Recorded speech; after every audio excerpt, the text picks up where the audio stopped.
Hello, bienvenue à tous. Bonjour, bonjour. Bonjour. Salut Olivier. Je vais partager mon écran le temps que tout le monde se connecte avec nous. Hop. Et reveal, on va parler de freelance. Trop reveal. Trop reveal. Je vais commencer le temps que tout le monde nous rejoigne. Bienvenue chez Maestro. Je suis Héloïse, je m'occupe des différents programmes de formation qu'on a chez Maestro et je suis ravie d'être avec vous pour ce Maestrix. Pour ceux qui connaissent pas, les Maestrix, c'est une heure où on invite un expert sur une thématique donnée qui vient nous partager son expérience. Et donc aujourd'hui, on a la chance d'avoir avec nous Olivier. Euh, Avant de rentrer un peu dans le vif du sujet et que Olivier puisse aussi se présenter, j'aimerais bien en savoir un peu plus sur qui êtes-vous. Est-ce que vous êtes PM? Est-ce que vous êtes freelance? Est-ce que vous hésitez à vous lancer en freelance? Et je serais curieuse aussi de savoir un peu pourquoi vous êtes avec nous aujourd'hui. Quelles sont vos attentes sur ce live? Évidemment, comme ça, on pourra aussi adapter le talk à vos envies. L'idée, c'est vraiment que cette heure soit aussi un maximum pour vous. Donc, surtout, faites-la vivre en posant toutes vos questions dans le chat et en nous partageant ce que vous attendez de cet échange avec Olivier. Ça nous aidera à bien le guider. Pour vous dire un petit mot sur Maestro, le temps que vous présentiez dans le chat, parce que je ne sais pas si tout le monde ici connecté connaît Maestro. Maestro, une école du produit et de la tech. Donc, on a différents programmes de formation avec un produit phare qui est notre bootcamp pour devenir product manager. On a le format en présentiel ou en ligne. On a la prochaine formation qui est le 6 avril.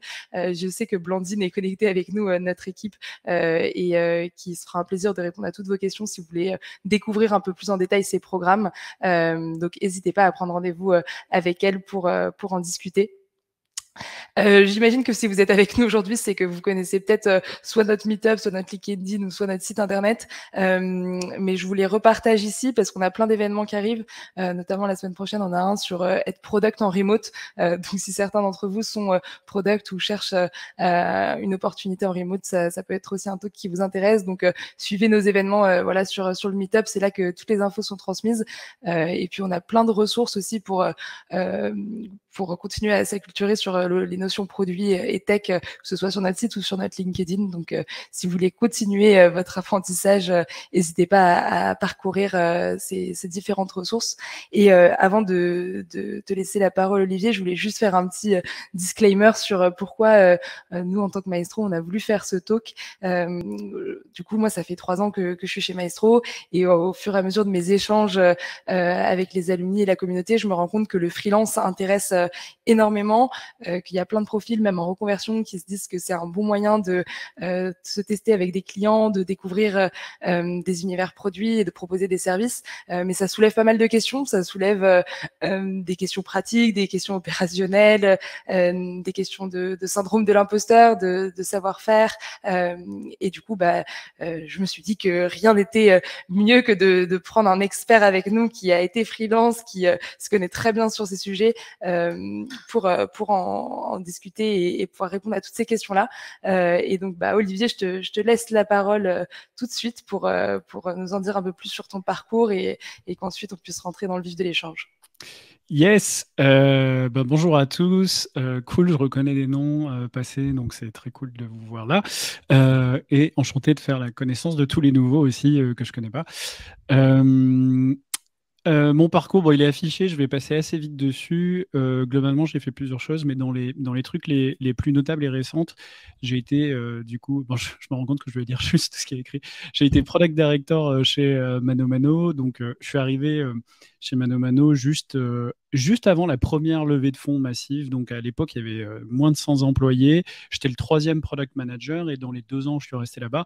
On a fait passer l'équipe produit de 3 à 25 et l'équipe globale de 100 personnes à 600 personnes. Euh, Ensuite, j'ai pris la tête du produit chez Comet. Comet, qui est une plateforme du coup dédiée aux freelance, à l'époque très dédiée tech et data. C'est un peu à ce moment-là que j'ai commencé vraiment à creuser énormément le marché du freelance et en Et à quoi voir passer plein de freelance aussi. bah voilà, discuter avec plein de freelances, être inspiré aussi par eux et comprendre un peu mieux aussi généralement quelles sont les raisons pour lesquelles on devient freelance. Donc on pourra en parler si ça vous intéresse. Et justement, ensuite, post-confinement, etc., et inspiré par tous ces freelances, je me dis, ouais, j'ai bien envie de travailler un peu sur mes sujets à moi. Et donc, je commence à faire du freelance, de l'advisory. Donc, par exemple, avec Figure, qui est une boîte que je vous recommande de suivre, qui fait du benchmarking de salaire et qui prône en fait un monde dans lequel on a beaucoup plus de transparence autour de la politique RH pour plus d'équité, tout bêtement. Donc, super produit. Et je lance aussi une newsletter, Productverse, que certains d'entre vous connaissent peut-être déjà, et une boîte un peu plus tard, du coup, qui s'appelle Youku, qui est une app mobile dans le social consumer. On a levé des fonds et on travaille depuis un an et demi. On a déjà pivoté une fois, etc., etc. Enfin, les affres d'une boîte et d'un produit pré-product market fit. Du coup, pourquoi je viens moi vous parler un peu du monde du freelancing. Donc j'ai été freelance et je suis encore freelance un petit peu à côté de tout ça, parce que j'aime bien avoir plusieurs cordes à mon arc. Et donc j'ai été en tête du produit dans une plateforme dédiée aux freelancers. Et donc évidemment j'ai eu la chance de collaborer, de travailler, de faire appel, mais aussi de discuter lors de mes calls de user research avec énormément de freelance. Voilà un petit peu pourquoi c'est moi qui suis là aujourd'hui, quoi. C'est non, mais merci beaucoup. Je vais arrêter le partage pour qu'on puisse te voir en grand. Et peut-être qu'on peut commencer dans un premier temps sur une partie de se dire en fait pourquoi être freelance. Je vois que vous avez pas mal aussi de questions dans le chat sur le marché, sur est-ce que c'est réaliste. Donc peut-être que dans un premier temps on peut voir pourquoi toi tu trouves que ça a un intérêt d'être freelance. Et après on pourra passer sur en fait est-ce Ouais. que c'est fait pour moi ou non. Ouais, bien sûr. Alors, avant de répondre à cette question, j'ai quelques disclaimers à partager. Un, on est dans un marché un petit peu étrange en ce moment, et moi, j'ai pas encore eu le temps, et je suis désolé, j'aurais bien voulu de faire vraiment le tour du marché pour vous dire, ok, j'ai fait une étude de marché de malade. Évidemment, c'était un peu compliqué, mais j'aurais tendance à. Je vais faire des prédictions. Je suis un peu le poulpe du product management, donc je vais faire des prédictions très risquées. Je dirais que l'état du marché actuel pourrait avoir un impact, du coup, sur votre capacité à vous lancer en freelance ou pas. Il faut avoir conscience que dans une période économiquement instable, les premières personnes avec lesquelles on va se séparer sont les gens avec qui les contrats protègent moins, donc typiquement potentiellement des freelances. Donc je sais que une partie des cabinets de la place, de la place française ou même des free parfois peuvent avoir des situations un peu compliquées depuis quelques mois. Donc à garder en tête, c'est à la fois une opportunité, mais c'est porteur d'un petit peu d'instabilité. J'ai vu qu'il y avait déjà des freelances qui nous ont rejoints, qui se sont déjà lancés. Donc, si vous pouvez mettre dans le chat, si vous, du marché, vous voyez, ça servira à tout le monde de savoir si vous voyez des choses plutôt positives, c'est-à-dire un élan de gens qui viennent vous parler et un inbound qui est plutôt qui se développe, ou à l'inverse, est-ce que c'est plutôt chaud en ce moment, comme ce serait ma prédiction. Donc, Poulpe, Olivier, le poulpe du product management. Le disclaimer numéro 2, c'est être product manager en freelance, c'est pas vraiment la norme. Il y a plein de raisons pour ça. Et j'ai fait un truc assez rigolo hier soir. J'ai été voir la dernière étude de la LPC, donc la Product Conf que je pense beaucoup d'entre vous connaissent. Le mot freelance est mentionné une seule fois. Dans tout le document de je sais pas combien de milliers de mots, une seule fois le mot freelance pour nous dire qu'il représente en général que 2% des effectifs des entreprises sondées. Je pense qu'il y a plusieurs raisons à ça, hein. Un, je pense que on est encore dans une partie où on se dit les freelances peuvent être vus comme des mercenaires un peu, des gens donc qui vont plus offrant, qui viennent pour un temps prédéterminé, etc. Là où les employés, surtout dans les startups, hein, sont vus comme des missionnaires, des gens qui vous rejoignent pour la mission de la boîte, les idées, la croyance dans le produit et dans l'équipe fondatrice. Évidemment, de mon expérience, ça se vérifie pas du tout. Il y a autant de mercenaires que de missionnaires chez les free comme chez les employés, hein. Donc, ayez à cœur, notamment quand vous le lancez en free ou quand vous allez démarcher ou discuter avec des clients, de savoir démontrer ça, que une des raisons pour lesquelles vous aimeriez peut-être travailler avec ce client, c'est aussi parce que c'est aligné avec vos valeurs, parce que c'est intéressant, parce que vous pensez pouvoir avoir un impact particulier, peut-être aussi grâce à vos expériences précédentes. Donc ça, c'est une première idée reçue qu'on voit souvent. La deuxième idée reçue, moi, que j'ai pas mal rencontrée, c'est qu'on se dit souvent que pour être product manager, il faut connaître super bien les utilisateurs, les équipes, le marché, et qu'on peut amener de la valeur que comme ça, quand on est allé super deep et qu'on connaît hyper bien tout ça. Alors, ce qui est marrant avec c'est pourquoi j'appelle ça une idée reçue, parce que évidemment, c'est pas des mauvaises choses hein, d'avoir tout ça pour être un super PM. Pour autant, si c'était vrai qu'on avait de l'impact que quand ces conditions sont remplies, bah déjà, tous les PM qu'on embauche, ils mettraient probablement 1 an à être efficaces, à avoir le moins d'impact, ce qui est quand même pas le cas. Et ce qui est encore plus marrant, j'ai cru voir qu'il y avait des product designers, c'est que le métier de designer, dont on est d'accord qu'une bonne partie des skills se recoupent et des conditions sont les mêmes, est très majoritairement freelance. Et ça choque personne de prendre des designers freelance, alors que pour des PM, c'est encore un truc qui n'est pas hyper naturel. Donc voilà, donc mes 2 disclaimers, hein, c'était de bien dire, je ne vais pas du tout vous décourager de vous lancer en freelance, on va en discuter, et pour plein de raisons, je pense que c'est une super façon de travailler, mais il faut avoir en tête les différents challenges qui sont face à vous. Donc, le marché actuel qui est peut-être pas le plus porteur. 2, une partie des idées reçues qui jouent contre vous et qu'il faudra savoir casser à l'occasion de votre prise de parole et avec vos clients. Ouais, peut-être Julien dans la question qui est de comment on sort du lot aussi, c'est peut-être le discours aussi à tenir dans la manière de se présenter, de se positionner en tant que freelance, justement de mettre ces disclaimers là et de bien avoir ces 2 idées en tête. Je pense que ça permet aussi d'asseoir sa légitimité en tant que freelance et de montrer que c'est en connaissance de cause qu'on agit. On a plein de questions hein, qui sont comment je suis proactive, comment je vais chercher des missions, comment je me démarque. Peut-être que avant de passer sur cette partie très pratico-pratique du comment, on peut revenir un peu sur le pourquoi et toi les avantages que tu as vus pour devenir freelance et pour faire quoi en fait on se lance en tant que freelance product. Ouais, j'ai cru voir passer pas mal de gens effectivement qui disent qu'ils se posent la question de se lancer en freelance, etc. N'hésitez pas à nous dire pourquoi vous envisagez cette transition probablement de l'employé au freelance. Ça m'intéresse. Mais une des questions que je vous conseille de mesurer, c'est est-ce que c'est fait pour vous, hein, tout bêtement. Je vois plein de critères sur lesquels on peut se poser cette question-là. Le premier, c'est de savoir avec quel niveau d'autonomie on est OK. Je prends souvent l'exemple pour les gens qui ont fait des études supérieures en France, de la fac versus le lycée, par exemple, ou une grande école.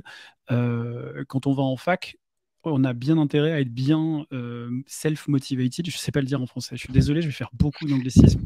On a intérêt à être self-driven, self-motivated, parce que quand on est en fac, on jouit d'une liberté incroyable, mais il n'y a pas grand monde qui va vous pousser et vous tenir à la culotte.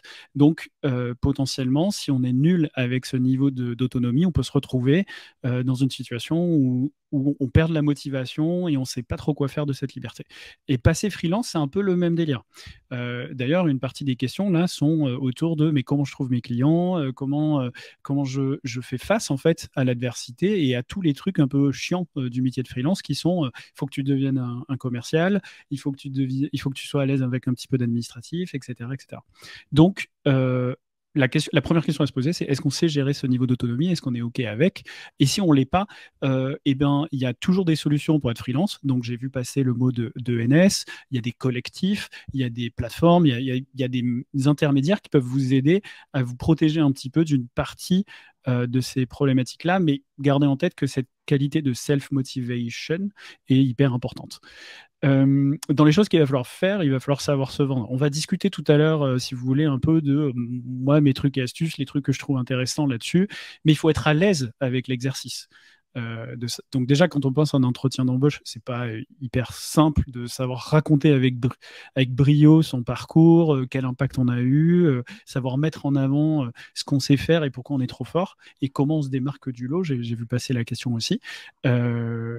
Bah ça, quand vous êtes employé, vous le vivez peut-être, allez, on va dire, une fois tous les 3, 4, 5 ans. Quand vous êtes freelance, potentiellement, vous le vivez tous les 3 mois. Donc, il faut quand même être à l'aise avec l'idée qu'on va devoir se vendre, se mettre en scène, devoir maintenir ses profils tout le temps à jour, un espèce de portfolio, etc., etc. Et tu aurais un conseil, désolé, je coupe un peu sur cette question, mais justement pour ceux qui savent pas se vendre et qui se disent, bah, c'est justement un peu le point où j'ai du mal, où j'aimerais progresser, toi, tu donnerais Ouais. quoi comme conseil justement pour s'entraîner à pitcher, à travailler son discours Est-ce que tu aurais un conseil à partager? Ouais, alors c'est dur de résumer un non-conseil, ça dépend pas mal des personnalités, de qui vous êtes et tout, ça dépend aussi de votre parcours. Typiquement, moi, quand je me suis lancé freelance dans le product management, c'était post-Comet et post-Mano Mano. Donc, je vais très, très concrètement, j'étais privilégié. J'avais des tampons sur mon Ouais. CV qui m'aidaient, qui ouvraient des portes et je commençais à avoir pas mal d'expérience, donc pas mal de réseaux, ce qui faisait que c'était quand même pas si difficile de se vendre. À l'inverse, c'est vrai que si je l'avais fait plus tôt, j'aurais mis en avant plutôt un angle, un angle d'attaque. Typiquement, prendre la vague. Vous verrez pendant cette conférence, je vais faire que lire les affiches qui sont affichées derrière Héloïse. Euh, En gros, prendre la vague, ça pourrait être se dire, OK, est-ce qu'il y a des tendances sur lesquelles je peux peut-être commencer à devenir visible, prendre la parole, dans le but que des gens viennent à moi. Donc, travailler ce qu'on appellerait son inbound marketing, donc faire en sorte que vous ayez un espèce de flux entrant de gens qui viennent vous voir. Typiquement, ça pourrait être le no-code va probablement impacter la manière dont on fait du produit, comment je deviens un minimum fort sur du no-code et je peux peut-être prendre la parole dessus en meet-up, sous forme d'article ou autre, pour que ensuite je puisse mettre en avant de OK, je suis un PM freelance, mais j'ai notamment une forte spécialité là-dessus. Sinon, ça pourrait être en ce moment, si je prends un exemple encore plus récent, ça pourrait être toutes les large language models, donc les ChatGPT, GPT-4, etc. Ce sont tout autant de technologies qui probablement vont avoir un impact majeur sur la façon dont on fait du produit. D'ailleurs, on voit que tous les géants sont en train de faire une course à ajouter des features basées sur ces technologies dans leurs produits. Il y a fort à parier que vos potentiels futurs clients demain, ils se posent les mêmes questions. Donc, si vous devenez hyper véloce à vous former à ces trucs-là, à savoir prendre la parole dessus, etc., vous êtes en train de prendre une vague qui vous donne un angle, qui vous permet de sortir du lot et qui vous aide à potentiellement trouver encore plus efficacement des clients, surtout dans la situation où vous n'avez pas une expérience préalable que vous pouvez mettre en avant et qui vous ouvre des portes, ce qui arrive parfois. Ce serait ça mes principaux trucs et astuces, je pense. Trop bien. Bah, c'est déjà hyper riche. Est-ce que on continue sur tous ces avantages et ces manières d'identifier est-ce que c'est fait pour nous? Oui, Parce on que je sais peut que tu avancer avais très d'autres. vite là-dessus. Peut-être donc toujours dans la catégorie de est-ce que c'est fait pour vous d'être freelance, hein. Donc on a parlé de le niveau d'autonomie, est-ce que vous êtes OK avec ou pas, potentiellement le niveau de solitude qu'il peut y avoir avec aussi, puisque vous travaillez dans plein de cas depuis chez vous, etc., etc. Donc savoir se vendre et trouver son angle et aller travailler, chercher des angles qui peuvent être intéressants. Il faut pas avoir peur de l'administratif, mais ça je pense que c'est assez bête de le dire, mais je le dis quand même. N'ayez pas peur de l'administratif, faites-vous aider, c'est encore mieux. On a la chance d'être dans des métiers généralement pénuriques où on peut aller chercher un TGM qui n'est pas trop dégueulasse. Si c'est le cas, bah, autant peut-être avoir un comptable ou un truc qui vous aide parce que bah, l'administratif, ça peut vraiment vous plomber. Et si vous prenez un statut qui est généralement le plus utilisé de l'auto-entrepreneur, l'administratif reste relativement simple, hein. On n'est pas en train de faire une société anonyme, je sais pas quoi, avec des actionnaires et je sais pas quoi. Du coup, le inbound marketing, travailler votre brand, je pense que de manière générale, le conseil que je donne le plus, et je sais qu'il ne va pas s'appliquer à tout le monde dans tous les cas et que c'est pas qui demande des efforts, mais c'est d'essayer d'être connu pour ses idées plutôt que par son CV.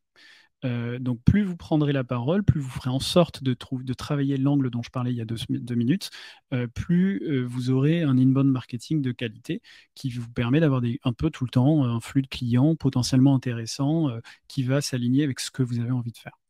Ouais, par exemple, je pense que toi, ta newsletter, ça a permis aussi Ouais, de porter des convictions, de faire une visibilité, de montrer que tu étais un acteur présent sur le marché. Je pense que ça, typiquement, avoir pas forcément une newsletter, faut trouver en effet le format ajusté à votre profil, mais ça fait partie, je trouve, des exemples, en tout cas dans ton profil, qui peuvent aider à trouver des clients et à créer justement cet inbound marketing. ouais, c'est ça. Alors quand j'ai commencé la newsletter, c'était pas du tout le plan. J'avais pas de plan en fait. Je l'ai commencé, j'étais encore chez Comet. Je savais pas du tout que j'avais.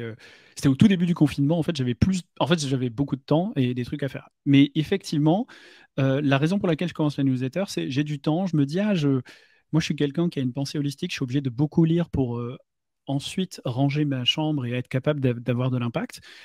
Mais je sentais que je le faisais de moins en moins. Donc là, je me dis, je vais triquer mon cerveau, je vais partager ma veille vers l'extérieur, en faire profiter la communauté. Et comme ça, je vais me forcer à continuer à faire de la veille. Donc je commence la newsletter comme ça, mais au fur et à mesure où je développe cette newsletter, effectivement, je mets de plus en plus de moi. Au début, il y avait pas de. Donc ma newsletter, pour ceux qui l'ont jamais lu, c'est 5 liens que je partage maintenant tous les mois à peu près. 5 liens que je trouve intéressants. Et j'essaie pas de faire du remplissage. Parfois c'est moins de liens, parfois c'est un peu plus. Ça dépend vraiment de si j'ai trouvé des trucs vraiment cool qui vaillent le coup d'être partagés. Mais au début, et donc généralement c'est un lien et un tout petit peu d'explication. Et au fur et à mesure, avec le temps, j'ai commencé à mettre de plus en plus de moi-même, de mes idées, de mes convictions, effectivement, dedans. Et il est vrai que le peu de freelance que je fais encore, on pourra en parler si vous voulez, il vient essentiellement de ma newsletter. Moi, je démarche personne, mais après, c'est pas mon activité principale non plus. Mais en tout cas, je pense que c'est un conseil qui reste valable de se dire, plus on vous identifie pour vos idées, plus que votre parcours, plus vous êtes en position de force, hein. C'est bête et je pense que c'est assez stupide de le dire, mais plus vous pouvez avoir un TGM qui est valorisé, plus vous pouvez espérer avoir un flux entrant de qualité. Et même quand vous allez vous-même aller taper à la porte d'une entreprise qui vous intéresse mais qui vous a rien demandé, potentiellement vous allez être écouté parce que ils ont l'occasion de zioter qui vous êtes et dire ah ouais, ah c'est intéressant ce qu'il raconte là-dessus. Vas-y, on le rencontre. Trop bien. Bah, c'est un bon premier point sur déjà est-ce que c'est fait pour vous et comment se lancer. La deuxième question moi que j'avais et qui je pense est un point important, c'est qu'en fait quand on est product et qu'on se lance en freelance, ça peut inclure tellement de choses et en fait justement dans la posture qu'on va avoir et les offres qu'on peut proposer, en fait qu'est-ce que t'identifies toi un peu comme différentes saveurs de profils, enfin les différentes expertises que tu peux mettre en avant. Il y a quoi comme type de service en fait que tu peux proposer en tant que freelance produit? Parce que être premier PM ou en fait juste une grosse cohorte qui te contacte pour être freelance, c'est très différent. Et du coup, toi, un peu qui a vu passer plein de freelance et qui connaît bien ce marché, tu vois quoi comme typologie d'offres qu'on peut proposer en tant que freelance produit? Ouais, moi je crois que j'ai un peu tout essayé. J'ai, en fait, pour moi, il y a un peu deux façons de faire du freelance, ou trois. Il y a, on va dire, un peu le PM as a service. Vous êtes facturé au temps généralement. Et donc, en gros, vous êtes un PM de l'entreprise, au même titre que n'importe quel autre PM de l'entreprise, sauf que vous êtes freelance. Euh, Ça, c'est une première possibilité. Donc, généralement, vous gérez une squad, il y a un backlog, enfin, toutes les activités classiques de product management. L'autre possibilité, ça serait de faire du PM sur une mission bien précise. Donc cette fois-ci, c'est limité dans le temps, avec probablement des livrables dont vous avez discuté. Donc vous venez à la mission finalement. Typiquement, ça c'est très cool si il y a une partie du métier de freelance que vous aimez bien faire et que vous avez envie de faire plus et ou pour lequel vous avez vraiment un sweet spot, c'est-à-dire des éléments dans votre expérience qui peuvent être valorisés. Je vais donner des exemples avec mon parcours dans 2 secondes, hein. Peut-être le dernier truc, moi c'est ce que je fais maintenant quand je fais du freelance, c'est globalement faire moi je fais du coaching, du mentoring, donc un peu ce qu'on pourrait appeler du conseil, hein, finalement.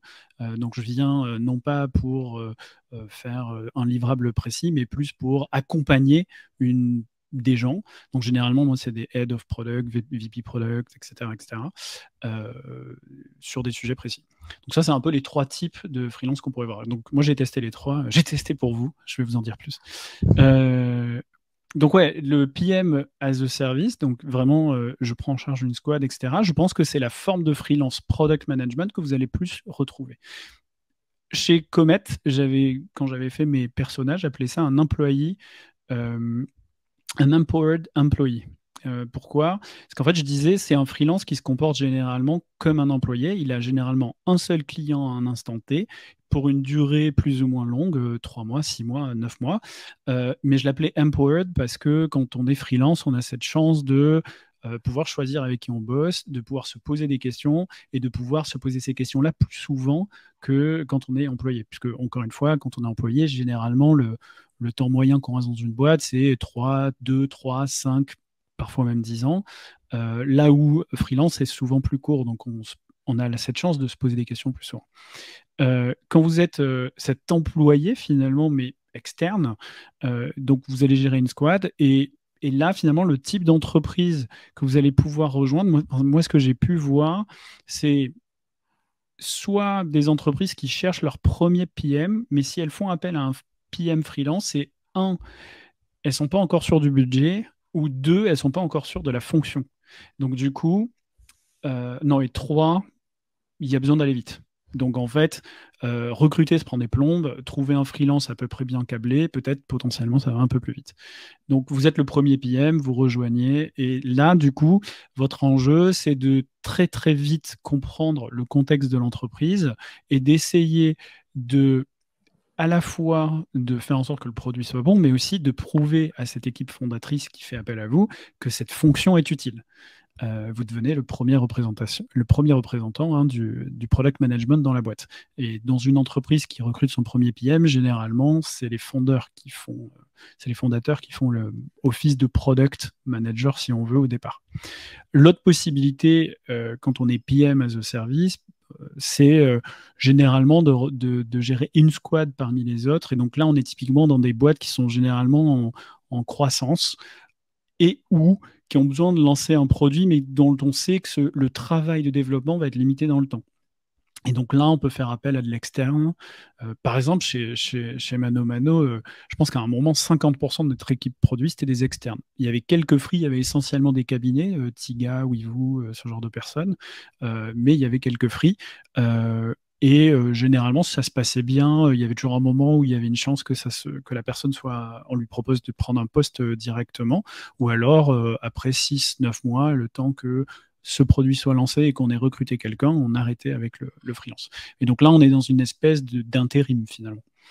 Donc ça, c'est quand on est vraiment PM d'une squad avec toutes les prérogatives classiques du product manager, mais externe. L'autre possibilité, donc je disais, c'est de faire des missions précises. Typiquement, moi, dans mon parcours, je vais reparler de Mano Mano et Comet, mais j'ai donc été dans des positions de leadership. Chez Mano Mano, je vous parlais de la croissance de l'équipe. J'ai fait, je sais pas, 200, 300 recrutements. Parce que pour faire passer en 1 an et demi l'équipe de 3 PM à 20, globalement, moi, j'étais le seul senior pendant un moment, donc je me tapais tous les entretiens. Donc c'était 2-3 entretiens par jour, tous les jours de la semaine. Et donc, typiquement, quand je me suis dit, tiens, est-ce que je pourrais pas faire des missions? C'est quoi mon sweet spot? Et ben là, c'était de la structuration d'équipe et ou d'aider des gens à recruter. Le deuxième truc que je faisais bien, que j'ai beaucoup fait dans mes expériences précédentes, c'était de faire du pré-product market fit. Donc, c'est-à-dire innover, essayer d'inventer un produit, on n'a pas encore craqué le truc. Et donc, typiquement, le type de mission que je vendais, c'était vous vous posez la question de créer un nouveau produit. si vous voulez, moi je vous propose de faire la user research avec vous. Je vais vous former à comment on fait de la user research. On va la faire ensemble. Puis on va essayer de poser un petit peu les fondamentaux de départ de votre stratégie produit, de c'est quoi votre MVP, quoi. Et après, je les laisse travailler à partir de là. Donc ça, typiquement, ça pourrait être une mission que je fais au format freelance, qui a du sens à être faite en freelance, mais je ne suis pas amené à être le PM d'une squad comme si j'étais internalisé, quoi. Et le dernier truc que je fais en ce moment, c'est plutôt donc du coaching, du mentoring, donc des gens, comme je disais, qui font appel à moi. Donc ça, c'est plus court. Et la raison pour laquelle je fais ça, c'est qu'en parallèle, j'ai créé une startup et donc j'ai pas beaucoup de temps, mais j'aime bien 2 heures par semaine me sortir de mon quotidien pour aller me confronter à d'autres trucs. Donc en fait, je fais du coaching et donc je vais faire une séance de 2 heures par semaine maximum avec une personne pour les aider sur un peu tous mes sweet spots. Donc généralement, c'est sur structuration d'équipe, c'est quoi les process que je mets en place, les livrables, comment je peux faire grandir mon équipe, enfin toutes ces choses-là. Ok, bah ça rejoint la question aussi de Christophe qui demandait en fait quelle est ton activité principale actuellement. Donc tu as toujours cette partie de coaching et de freelance, mais là tu es surtout impliqué dans ta startup. Peut-être que tu veux redire un mot sur ce que c'est pour répondre à Christophe sur cette activité principale. Oui, du coup, comme je disais, c'est une app mobile qui vise en fait les teenagers. L'idée, c'est de faire une app dans laquelle vous allez être pleinement vous-même et dans laquelle le voice message est le moyen principal de discussion, mais un voice message avec une saveur un peu différente, qui utilise l'AI pour faire des trucs un peu cool et qui vous fait vivre des émotions. Donc, c'est à la fois l'app parfaite pour les gens qui adorent les voice messages, mais aussi pour les gens qui les détestent. Parce qu'on essaie de réconcilier et d'être dans l'union chez nous. Donc voilà. Donc ça, c'est Youku. Et n'hésitez pas à aller voir youku.whatthefuck, uku.wtf à l'occasion. Okay. Et je rebondis aussi avec d'autres questions dans le chat que je vois qui sont hyper pertinentes, notamment on a celle de Pierre qui disait en fait, et ça rejoint un peu le statut qu'on disait entre freelance, salarié, les structures d'équipe produit. Il disait est-ce que c'est facile / cohérent d'être à la fois freelance et de chercher en même temps une activité en CDI? Non. Au moins c'est clair et c'est un bon. Non, c'est pas cohérent parce qu'en fait, alors je pense que de manière générale, et là il y a un biais qui est le mien, mais personnellement on va dire, mais je pense que ça se généralise. Mais personnellement, on aime bien recruter des gens qui savent où ils veulent aller, à peu près. Ils ont à peu près une vision de où ils veulent aller. Donc, s'ils ont envie d'être employés, les prérogatives et tout ce que ça représente n'est pas la même chose que si on a envie d'être free.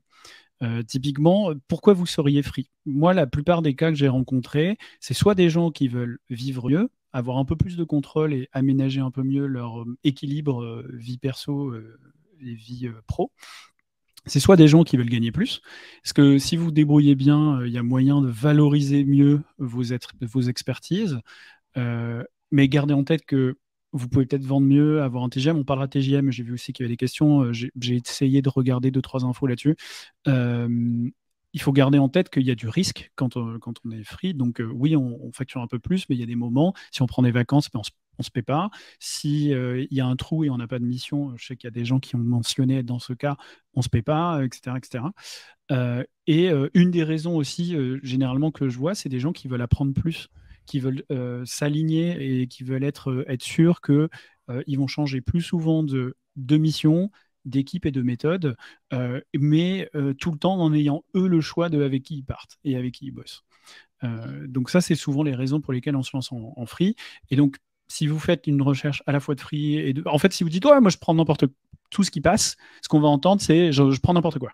J'ai pas de conviction. Donc, ça pourrait déjouer, et je ne dis pas que c'est ce qui se passe dans la tête de la personne, j'ai pas retenu le nom, je dis pas que c'est ça, mais je dis que c'est comme ça que ça pourrait être perçu, et donc évidemment, ça joue pas forcément à votre avantage. Et est-ce que après parfois peut-être que tu peux je sais pas si ça arrive souvent ou pas, mais est-ce que quand tu as des missions de freelance, c'est régulier qu'ensuite on te propose, si ça se passe bien et que l'entreprise a un budget et qu'en fait ça répondait pas à un besoin précis, déboucher sur un CDI, ou ça reste une petite faible partie quand même? Non, c'est fréquent, je pense. C'est fréquent. C'est fréquent parce que typiquement, il y a des boîtes aussi qui peuvent se dire je commence avec un free parce que j'évalue le poste, parce que je sais pas encore où on va. Peut-être que le produit, on va pas réussir à craquer le product market fit. Donc, plutôt que passer en CDI, je vais peut-être démarrer avec un freelance. Et recruter, c'est dur, c'est super dur. Trouver des personnes avec qui où ça fit dans les deux sens. C'est-à-dire la boîte adore la personne et la personne adore la boîte. C'est pas si simple. Donc en fait, parfois, démarrer en freelance, faire 6 mois de travail et se dire franchement, on se kiffe tous, ouais, trop bien, bah vas-y, on continue. Ça te dit de rentrer dans la boîte. Ça arrive assez souvent. Enfin, moi, je l'ai vu arriver plein de fois, quoi. Et c'est une façon de recruter finalement qui est assez agréable parce que pour le coup, on ne décide pas de s'engager sur la base de ce qu'on a vu les uns des autres dans un exercice un peu de performance qui est les entretiens, mais vraiment dans un vrai moment de travail où on a vu comment c'était à l'intérieur de la boîte, comment la personne travaillait vraiment, etc. etc. Et là, du coup, Cécile, rebondit en disant les peurs et les craintes que tu viens de mentionner. Comment toi, à titre personnel, tu as réussi à les surmonter et pour basculer en freelance? Je crois que j'ai oublié les peurs et craintes que j'ai citées. Mince. En fait, le fait de pouvoir avoir l'impression d'être perdu ou de un peu aller à tous les râteliers. Enfin, Cécile, tu nous dis si c'est pas ça les peurs et les craintes que tu avais en tête, mais moi, de ce que j'ai retenu que tu as soulevé comme doute, il y avait Ah. ça. Cécile est en train de taper. On lui met tous la pression. Vas-y, Cécile, tape plus vite, plus vite. On va voir si on est en train Elle a arrêté de taper. Non, je voulais pas que tu arrêtes de taper, pardon. Ok. Non, mais je pense que ça ouvre un peu aussi le sujet, en attendant le message de Cécile, du syndrome de l'imposteur, de est-ce que je suis prêt ou pas à y aller, et tout Ouais, et ça. comment démarrer? Et comment démarrer, en fait. Ouais, c'est ça. Ah, la crainte de ne pas avoir de mission, dit Cécile. Ouais. Alors, mon conseil, c'est que pour se lancer en freelance, faut être freelance. Voilà. C'est mon premier conseil. Donc, vous lancez pas si vous n'avez pas de clients, en gros. Rien ne vous empêche de trouver votre premier client, de vous lancer, de potentiellement le faire en dehors de votre temps de travail, de potentiellement le faire sur une mission plus réduite, etc., etc. Moi, je sais que le conseil que je donne systématiquement, comment on se lance? Ben, on se lance en le faisant, en fait. Et en évitant de trop l'overthink. L'idéal, c'est soit en parallèle de votre travail, si vous arrivez à aménager votre temps de travail et à peut-être faire des missions plus limitées. Donc, clairement, si vous le faites en parallèle de votre temps de travail, vous n'allez pas être PM dans la boîte, quoi, avec une deuxième squad, ça serait dur. Ou alors, quand vous êtes en période de chômage. Le Pôle emploi est le premier investisseur de France. Pourquoi? Il vous donne l'allocation chômage, qui est trop bien, parce qu'en fait, vous pouvez, par exemple, cumuler une auto-entreprise et le chômage. Alors, quand je dis cumuler, c'est que, imaginons, vous gagnez 2000 euros, je dis n'importe quoi, par mois, et un mois précis, donc vous avez 2000 euros d'allocation tous les mois, vous facturez 0 euros. Ben, vous allez avoir vos 2000 euros de chômage. Le mois d'après, vous facturez 1000 euros. Et ben l'assurance chômage, vous devrez normalement vous donner 2000, ils vont vous en donner plus que la moitié, donc 1000, pour compléter et que ça arrive bien à 2000. Et les 1000 qui ne vous ont pas donné se reportent. Ils ne sont pas perdus, hein, ils se reportent. Donc ça vous donne des... En fait, c'est comme si le chômage durait plus longtemps, du coup. Et si le mois encore d'après, vous avez facturé pour 2000 euros, et ben là où ils auraient dû vous donner 2000, ils vous en donnent 0. Encore une fois, pas perdu, ils se reportent. Et si le mois d'après, tout se passe bien, vous avez facturé pour 5000, eux, ils étaient censés vous donner que 2000, bah, ces 2000 sont reportés de nouveau. Donc en fait, si vous êtes au chômage pendant, normalement, jusqu'à 2 ans, vous n'êtes pas en risque. 2 ans, c'est long. 2 ans, ça donne plein d'opportunités de soit vraiment démarrer son activité de freelance, commencer à se faire un nom, travailler son réseau, etc. Soit même, ce que moi, par exemple, j'ai fait un peu de free, et donc j'avais ce système. Il y avait des mois où je facturais suffisamment et je touchais pas de chômage, d'autres mois où c'était le chômage qui complétait. Puis à un moment, j'ai créé ma boîte et là, j'ai carrément arrêté de choper le chômage. Et oui, je crois qu'il y a eu une loi, merci de le préciser, je crois qu'il y a une loi qui est passée en février et je ne suis pas au courant. Donc, c'est 18 mois maintenant, c'est plus 24 mois. Mais 18 bon, je refais 18 mois, c'est long quand même. C'est un peu moins long, mais c'est long. Ça donne quand même 2-3 opportunités. Donc, je pense que l'idéal, c'est ça, c'est d'être dans une situation de chômage et ou de le faire en parallèle de son temps de travail pour se rassurer dans sa capacité à le faire, etc. Et le point il faut se lancer, il faut trouver son premier client, ça va jusqu'au point de dire allez pas faire un logo, allez pas faire un nom d'agence où c'est que vous, allez pas passer du temps. Quand je dis faut pas l'overthink, C'est non, non, je suis freelance, c'est moi, c'est ça mon nom. Je trouve mon premier client et quand j'ai mon premier client, j'ai, je suis devenu freelance. Et vous pourriez même trouver votre premier client sans même avoir créé votre auto-entreprise. Une auto-entreprise, ça prend 7 jours, 10 jours à se créer, à avoir votre numéro de SIRET. Votre première facture, vous allez l'envoyer probablement au bout d'un mois. Donc, si vous êtes dans cette situation, trouvez votre client, créez votre entreprise après. Moi, c'est ce que j'ai fait pour le coup. Et du coup, ça rejoint peut-être un peu en fait quelle boîte cibler, comment je trouve des clients, euh, en fait comment on s'y prend en fait pour avoir de l'inbound et trouver des premières missions de freelance. Ouais.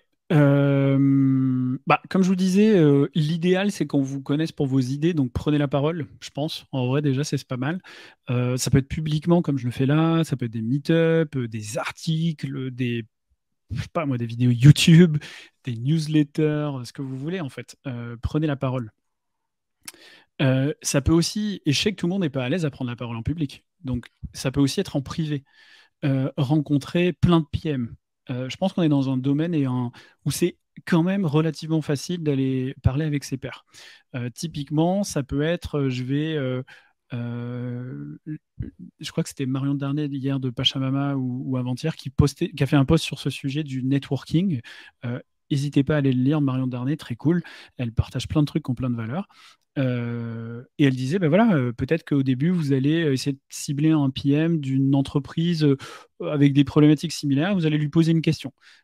Juste une question qui a de la valeur pour vous, et puis en échange, vous essayez de lui apporter de la valeur. Puis peut-être la fois d'après, vous allez peut-être vous proposer de se faire 20 minutes de call pour se rencontrer, échanger sur nos pratiques, etc.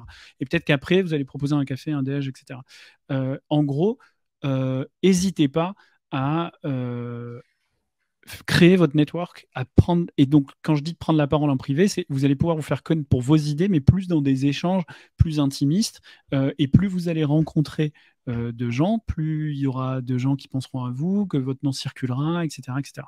Donc ça, c'est dans l'idée de partager ses idées.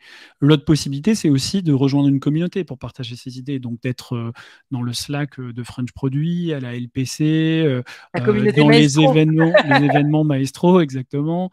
Ça peut être l'Avant-Garde, qui est le tout dernier né, qui est un événement, enfin une communauté pour les femmes dans le product management. Ça peut être, il y a plein de poches de communautés qui existent, qu'il ne faut pas hésiter à rejoindre, essayer d'être actif à l'intérieur, etc. Ce qui peut aider, là encore, à vous faire connaître vous, mais aussi vos idées. L'autre truc à faire, c'est ce que je disais, c'est de potentiellement prendre des vagues. Quand il y a des vagues un peu de fond hyper intéressantes, on en a déjà parlé, comme des technologies qui peuvent être assez clés demain, vous pouvez essayer de vous mettre dessus. Une vague, ça peut aussi être une spécialisation de votre profil par domaine d'activité. Typiquement, à un moment, quand j'ai fait Mano Mano, Comet, etc., on venait beaucoup me voir pour des problématiques de marketplace, puisque les deux avaient ce point commun d'être des marketplaces, en fait. Et moi, j'avais du coup beaucoup réfléchi à comment on fait du product management et c'est quoi les points importants, stratégiques dans des marketplaces. Donc, à un moment, j'aurais pu, si j'avais eu envie de me spécialiser là-dedans, commencer à prendre la parole sur ce sujet-là et écrire des articles ou parler dans des conférences sur le product management et les marketplaces en général pour ensuite espérer à y trouver mes futurs clients là-dedans, etc. Donc, il ne faut pas hésiter à leverage voilà, un domaine d'activité, un type d'activité qui peut être cool. Et ça, c'est tous ces idées-là, c'est pour faire connaître vos idées. L'autre truc qu'il faut faire potentiellement, c'est vous allez trouver une partie de vos clients par recommandation. Donc le premier truc à faire, c'est de recontacter tous vos réseaux. En fait, contacter vos anciens collègues, les personnes avec qui vous entendez bien, des gens qui ont essaimé dans d'autres boîtes et qui potentiellement vont avoir des besoins de product manager. Donc typiquement, leur faire savoir, faire un catch-up avec ces gens autour d'un déj ou d'un café ou d'un truc virtuel et de dire ah je suis devenu PM en freelance, voilà, je te raconte un peu pourquoi, etc. Toi, tu fais quoi? Et puis, potentiellement, ils penseront à vous dès qu'il y aura un besoin.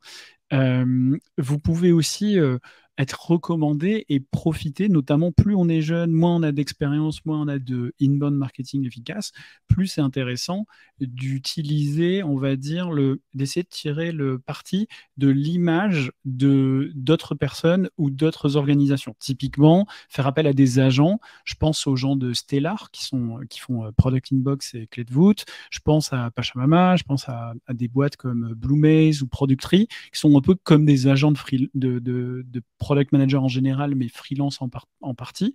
Vous pouvez aussi rejoindre des collectifs. Le plus connu en France, ça serait Moza. Essayez de les rejoindre. Vous pouvez rejoindre évidemment des ESN, etc. Quand on rejoint des organisations comme ça, c'est dans le but de se dire, bon, moi en tant qu'individu, si je devais me vendre, je sais peut-être pas très bien le faire, et puis en plus on me connaît pas encore, donc par contre, Capgemini, c'est connu. Par contre, Tiga, c'est connu. Par contre, je sais pas quoi. Et donc, de facto, quand par exemple, on recrute quelqu'un de chez Tiga, on se dit, ah bah, a priori, c'est pas des branques, c'est Tiga. Mais en fait, on ne sait pas la personne précisément. Donc ça joue à votre avantage et c'est des choses que vous pouvez utiliser donc en rejoignant ce genre de structure ou de collectif.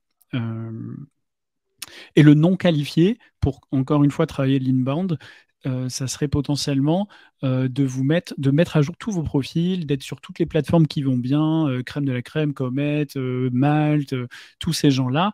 Mais attention, c'est assez brutal, c'est un jeu de SEO, c'est pas forcément facile de tirer son épingle du jeu sur ces plateformes, parce qu'il y a de la concurrence. Je sais pas s'il y a beaucoup de gens qui sont déjà lancés, qui ont déjà trouvé qui sont déjà freelance sur ces plateformes-là. Mais j'imagine que c'est pas si simple et que vous recevez pas forcément des millions de demandes tout le temps, ou en tout cas pas des millions de demandes. C'est pour ça que je les mets dans non qualifiés, parce qu'elles sont peut-être pas liées à votre sweet spot, est-ce que vous voulez faire précisément, etc., etc.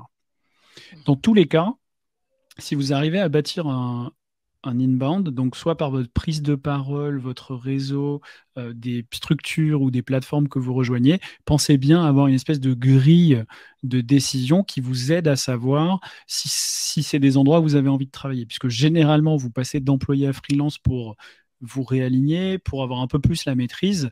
Et un des pièges, une des erreurs qui peut arriver, c'est que on ne suive pas son sixième sens. Moi, une des erreurs que je vois le plus souvent quand je parle avec des PM, c'est que comme il y a avec des freelances, pardon, comme il y a une petite angoisse de ne pas avoir de clients ou pas avoir de travail, c'est d'accepter tout ce qui passe ou de ne pas savoir dire non. Donc on se retrouve dans une situation où on est en mode ah ouais, mais je viens de parler à cette personne, elle est trop cool, vas-y, j'ai envie de lui dire oui, je vais réussir à le caser, etc. Et là, d'un coup, vous allez pas vous faire du bien, deux, probablement pas faire le meilleur taf qui soit, et finalement, vous allez perdre de vue les raisons pour lesquelles vous êtes devenu freelance en premier. Donc faites bien gaffe, essayez de jauger la culture produit, le domaine du produit, le stage du produit, est-ce qu'il est pré-PMF, post-PMF, essayez de prendre en compte toutes les choses qui vous paraissent importantes à vous pour vous dire, est-ce que c'est des missions que j'ai envie de faire, est-ce que c'est des boîtes que j'ai envie de rejoindre. Il n'y a rien de plus triste, en tout cas de mon point de vue, que de voir des free qui rejoignent des entreprises qui n'auraient jamais rejoint s'ils étaient employés. C'est quand même un peu dommage. Et je vois qu'on a pas mal aussi de questions sur tout ce qui est facturation, TJM, quel prix. Je me dis que c'est peut-être le moment, comme il nous reste 15 minutes, d'aborder cette question qui est quand même assez centrale et clé et qui suscite l'intérêt. Donc, est-ce que toi, tu as un conseil, un moyen de se positionner au-delà de justement son expérience et des boîtes qu'on cible, aussi comment on arrive à s'aligner côté rémunération? Ouais. J'ai pas de recette miracle sur le tarif. La méthode classique, c'est de faire un benchmark, tout bêtement. Checker un peu les tarifs des autres freelances. Donc ça, vous pouvez le savoir comment, par des études à droite à gauche, par les tarifs affichés. Mais attention, ce ne sont que les tarifs affichés. Ça peut être surtout discuter.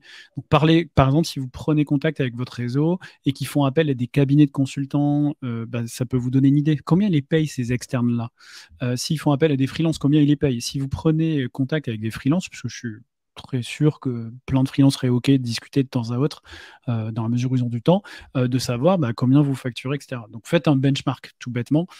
Ça me paraît pas déconnant. Je pense qu'ensuite, l'autre façon de le voir aussi, c'est de prendre en compte, évidemment, ses propres coûts et attentes, quoi. Donc, tenir en compte les différentes taxes. Donc, aujourd'hui, je crois qu'en auto-entrepreneur, on peut aller jusqu'à quasiment 80 000 euros de chiffre d'affaires dans l'année sans avoir besoin de changer de statut. Par contre, à partir de 35 ou 40, je ne sais plus, enfin la moitié, vous allez devoir commencer à gérer les notions de TVA et tout ça. Donc, il faut garder en tête qu'il y a un certain nombre de taxes à payer, qu'il y a un petit peu d'administratif un peu relou à aller faire. Et voilà. Mais ça, c'est un peu, voilà. Faites un benchmark, regardez un petit peu. L'autre façon de penser ça, c'est pour vous donner une idée de finalement quel serait le TJM et tout du marché. Ensuite, à ça doit s'appliquer un petit peu un angle de vue qui est, moi, je vais décider de facturer en fonction de qui je suis, de ce que je sais faire, de ce qu'il y a d'unique dans mon parcours, etc., etc. Et donc, typiquement, moi, j'applique pas le même tarif à tout le monde. C'est con, mais alors plutôt pour du coaching, je fais ça. J'applique pas le même tarif. Si on parle d'une boîte VC-backed en hyper croissance qui vient de lever 100 millions, que si on parle d'une boîte bootstrappée, petite PME, mais qui essaie vraiment de se structurer, de faire un bon produit et qui n'a pas les mêmes moyens, quoi, tout bêtement. Je fais évidemment pas le même tarif en fonction de ce que je vais apporter ou ce que je pense que je vais apporter à la boîte. Donc moi, j'essaie de facturer en fonction de la valeur. Donc en fonction de qui est la boîte, mais aussi en fonction de la valeur que je vais avoir. Et le dernier truc, c'est que j'essaie de facturer en fonction de ce que j'aime ou pas faire, en fait. Donc les trucs qui sont dans le domaine des possibles et qu'un client pourrait être amené à me demander, si j'aime pas le faire, il y a de fortes chances que je vais le facturer plus cher. Il le demande à ce prix-là et il l'accepte, je le ferai. Et je me dirais, bon, au moins, j'ai un tarif qui me motive un minimum.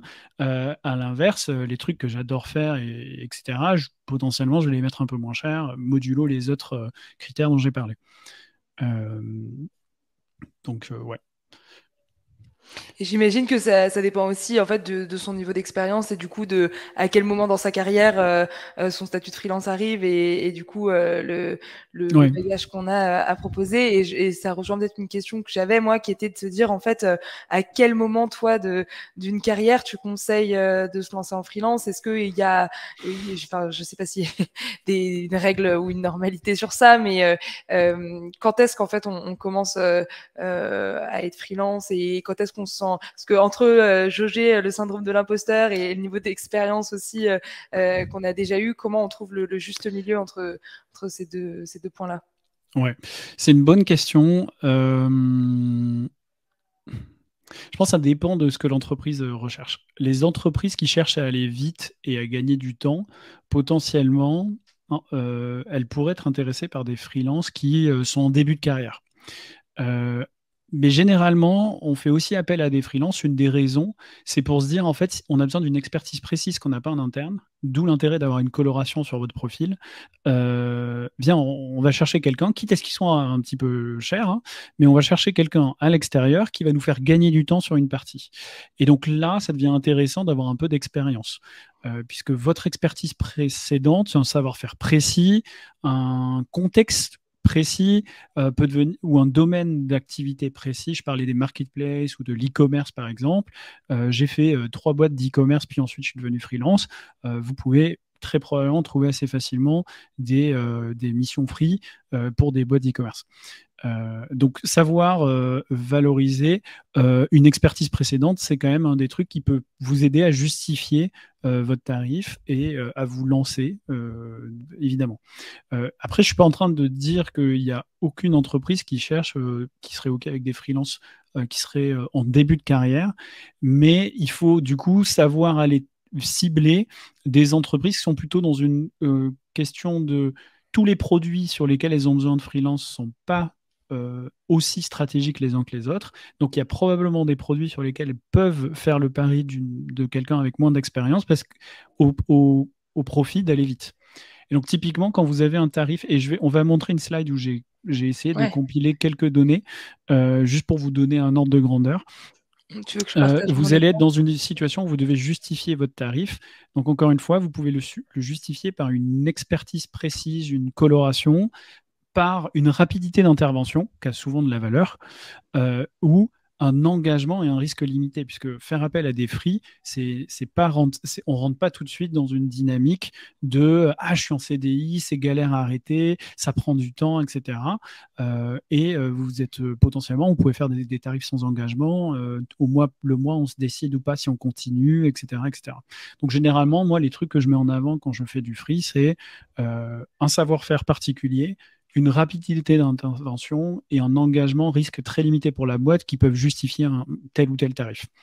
Et donc, si on parle de tarif, justement, j'ai fait une slide. Alors, j'ai fait un truc tout con. J'ai fait une Google search. Et comme je vous disais en préambule, disclaimer, je m'attends et je m'attendrai, c'est encore Poulpe, c'est Olivier Le Poulpe, à ce que la situation économique ait potentiellement un impact sur votre TJM. Donc là, typiquement, c'est les TJM qui sont advertised par Malte. En gros, je ne sais pas si c'est très lisible, le tarif moyen pour du 0 à 2 ans d'expérience, on est autour des 361 euros. Le tarif jour moyen pour intermediate est autour des 521 euros. Et le tarif jour moyen pour 7 ans et plus d'expérience est autour de 707 euros en TJM. Moi, ça me paraît un poil élevé à certains endroits, surtout dans la situation actuelle. Ceci étant, et c'est pour ça que je vous ai mis le deuxième point, j'ai été voir un peu, de bonnes sources, les salaires médians qu'on retrouve notamment sur les product managers. Donc, le salaire médian pour un junior, intermediate et senior, on est respectivement à 49K, 57K et 68K. Si on essaie de trouver le TJM minimum qu'il faut facturer pour avoir le même salaire, à condition de travailler environ 20 jours dans le mois en auto-entreprise, c'est-à-dire une taxe à 22%, qui parfois est même moins, vous avez les TJM à côté. Donc on parle de 200, 250, 300 euros. Qu'est-ce qu'il faut retenir de ça? C'est que, si vous vous mettez en freelance et que vous travaillez 20 jours par mois, à probablement un TJM qui sera plus élevé que ça, vous allez palper. Donc ça, c'est cool. Trop bien. Deux, ça veut dire que en fonction des raisons pour lesquelles vous devenez free et du type de mission que vous faites, si c'est du full-time ou pas, est-ce que vous êtes ce fameux PM as a service, enfin une forme d'employé ou pas, potentiellement, vous pouvez travailler la moitié du mois et l'autre moitié, vous pouvez faire d'autres choses, des projets perso, d'autres choses qui vous travaillent et qui sont parfois aussi une des raisons pour lesquelles on devient freelance. Et donc, on parlait tout à l'heure de crainte et de peur. Eh bien, les TJM minimaux qu'il faut avoir pour avoir l'équivalent d'un salaire médian sont pas si énormes à aller chercher. C'est possible, c'est atteignable. Ceci étant, il faut tenir en compte que, encore une fois, vous n'avez pas de vacances payées, vous n'avez plus le chômage. Enfin, il se cumule, mais vous cotisez plus au chômage puisque vous êtes une entreprise. Et puis, il y a peut-être des moments où vous avez plus de galères, où il y a des petits trous sans mission, etc. Donc, évidemment, ces tarifs minimaux, c'est des tarifs très, très minimaux que je vous invite à majorer. Et ça rejoint peut-être la question de Sophie dans le chat qui dit, mais du coup, en fait, à quel point on adapte le TJM à la durée de la mission? Ouais, ben ça dépend des gens. Généralement, les entreprises attendent de vous que vous moduliez votre tarif en fonction de ça. Donc, je vous conseille de le faire. Moi, je sais que plus la mission est longue, et donc avec un engagement long, parce que pas juste la mission, on s'est dit qu'elle durerait 3 mois, mais il n'y a pas d'engagement. Si l'entreprise s'engage, en contrepartie, vous descendez votre tarif, parce que vous savez que pour les 6 prochains mois, vous êtes pris. Si vous le faites sans engagement, eh bien, à ce moment-là, attention, il n'y a pas de raison de descendre le volume puisqu'il n'y a pas d'engagement, donc le risque n'est pas porté par les deux parties. Puisqu'on est sur les slides. Ouais. Et juste, il y a deux petites questions pour rebondir sur sa slide et après je passe à la suivante, mais on en a une de Adidjatou qui dit que du coup, en fait, c'est possible de faire du part-time. Ça dépend du type de mission. Si vous êtes PM d'une squad et qu'on vous attend plutôt en full-time, ça va être un peu compliqué. Sauf si c'est un produit qui est peut-être balbutiant, pas complètement, enfin, ou peut-être un part-time, genre une semaine de 4 jours, ou des choses comme ça peut être fonctionner. Si vous faites des missions précises, je fais de la user research sur un sujet, je vous fais un livrable, je fais telle ou telle chose, à ce moment-là, vous faites complètement ce que vous voulez, parce que vous travaillez au livrable et non plus euh, ce qu'on appellerait en régie. Donc, vous facturez pas votre temps, vous facturez votre livrable. Donc, en fait, vous travaillez quand vous avez envie. Si vous avez travaillé la nuit, vous pouvez, quoi. Donc, ça dépend du type de mission, mais oui, c'est possible de faire du part-time. Et on a un sujet d'actualité, mais c'est la question de Victor sur quid des cotisations en retraite en tant que Aucune freelance. idée. C'est une très bonne question. C'est les limites de mon savoir administratif. Je sais pas. Ok, bon bah alors on va pouvoir passer. En plus, c'est parfait parce qu'il nous reste pile 2 minutes, donc on est sur la fin. À la slide suivante où tu parlais de un peu process et automatisation. Oui, globalement, je vous balaye rapidement les quelques erreurs classiques que moi je vous déconseille de faire et qui vont amener à cette slide. Et on va prendre 2 minutes de plus que le temps réglementaire. Désolé. Dans les erreurs à éviter et qui, je pense, qui sont intéressants, c'est de se poser trop de questions. Encore une fois. C'est un travail qui va être par nature moins prévisible, mais si vous avez des compétences pénuriques et que vous travaillez bien votre réseau, machin, etc., vous pouvez espérer en vivre sans trop de problèmes, voire pas de problème. Une des erreurs aussi, c'est de facturer trop peu. Donc là, on a parlé des TJM très minimaux et tout. Mon but, c'était plutôt de vous rassurer en disant, regardez à quel point le TJM est bas pour être à l'équivalent de la médiane de salaire. Encore une fois, vous allez avoir envie de facturer trop bas, parce que c'est très bizarre d'affirmer un prix qui nous paraît trop élevé, qu'on ne mérite pas, etc. À moins de réduire son prix au départ comme une stratégie d'acquisition, je vous conseille de ne pas le faire trop souvent et de vous aligner sur le marché et de plutôt mettre en avant des atouts et d'aller travailler ces atouts, prendre une vague, colorer votre profil, aller vraiment pousser vos idées. Ce qui a de la valeur se paie. Donc, si vous voulez convaincre un client que vous avez de la valeur, vous ne pouvez pas vous brader. Donc, faites gaffe à ça. Ne pas suivre son sixième sens, j'en ai un peu parlé tout à l'heure. S'il y a un doute, il n'y a pas de doute. Dites pas oui à des clients où vous ne le sentez pas ou si dans les premiers échanges ça pue. Bah, faites-vous confiance. Très probablement ça pue et ça va être un client qui peut-être vous paye bien, mais il va vous casser les pieds jusqu'au bout. Et votre santé mentale va s'en ressentir. Le faites pas. Moi, je vous conseille évidemment, si vous pouvez vous permettre, le faites pas. Attendre de ne plus avoir le choix avant de se lancer, aussi, ça peut vous mettre dans des situations un peu chiantes. Donc, si on est en fin de chômage, si on est exaspéré au possible dans son emploi actuel et que c'est à ce moment-là qu'on cherche à se lancer, faites gaffe parce que ça va pas être de bons conseils. Vous allez être dans une situation émotionnelle qui fait que potentiellement vous choisissez pas les bons clients, vous n'êtes pas serein et en fait vous allez au devant de potentielles sources de stress. Donc, faites gaffe à ça. Idéalement, lancez-vous quand vous êtes dans les bonnes situations.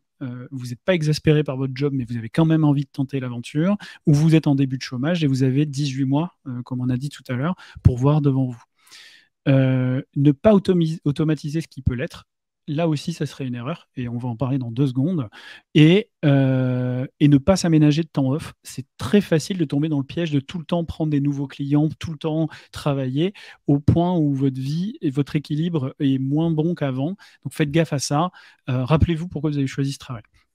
Et donc, dans les quelques trucs actionnables, parce que je voulais pas juste que ce soit du blabla, je vous ai juste montré un petit peu mon process. Donc, moi, vous le savez, ça m'arrive de prendre la parole sur LinkedIn, mais surtout dans la newsletter. Et en fait, peu importe les endroits où je prends la parole, que ce soit ici ou ailleurs, j'essaie de faire en sorte que tout converge à un moment vers une seule destination, qui est un site qui est le mien, enfin qui est mon portfolio, quoi, qui s'appelle aucourtois.fr.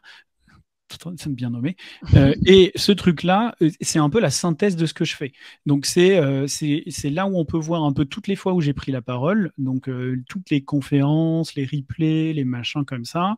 C'est un endroit où j'explique clairement mon offre et où il y a un formulaire de contact qui est donc juste à côté, qui vous permet de me contacter. Donc, par exemple, vous êtes intéressé par être coaché et travailler avec moi, eh ben, il y a une offre là-dessus et il y a un formulaire de contact dédié qui, lui, est automatisé via Zapier, ce qui va faire que 2 choses.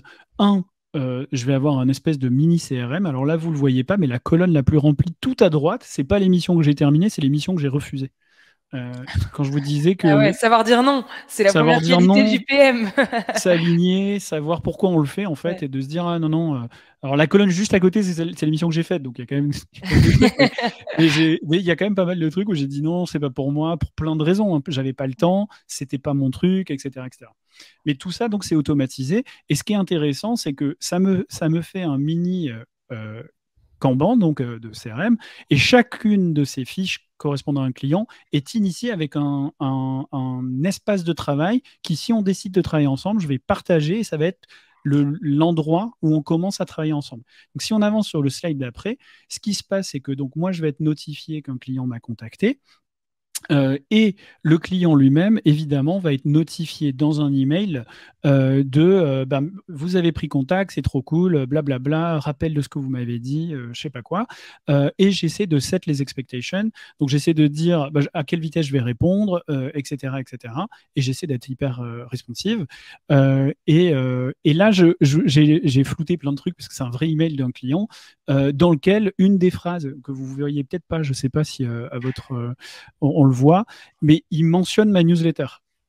Donc, alors je le fais un peu pour faire mousser, mais deux, le vrai message que je voulais vous faire passer, c'est prendre la parole, être connu pour ses idées, ça fait venir des gens. Donc, je voulais vous le montrer là.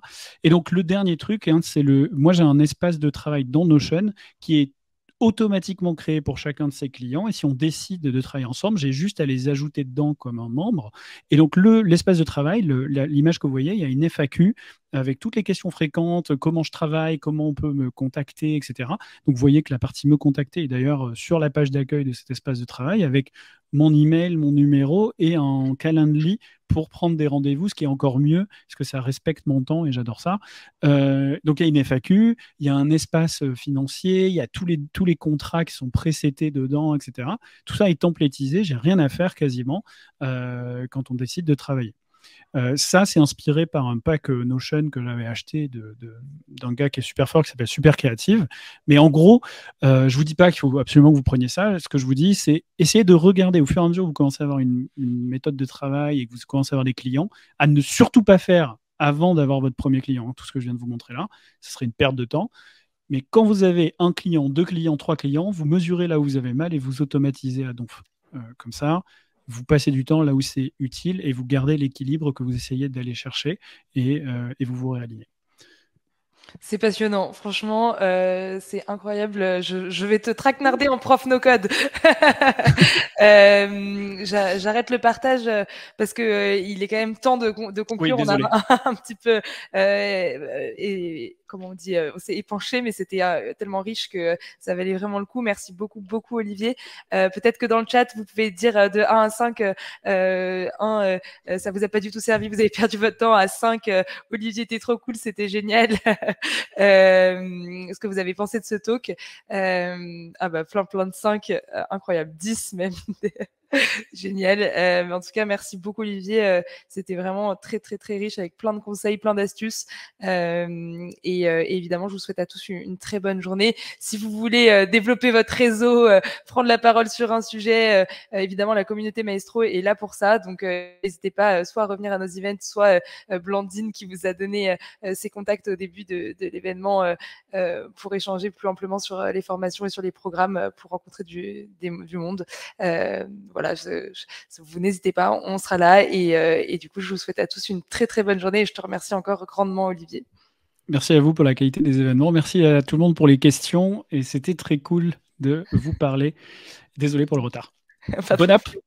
Bonne app.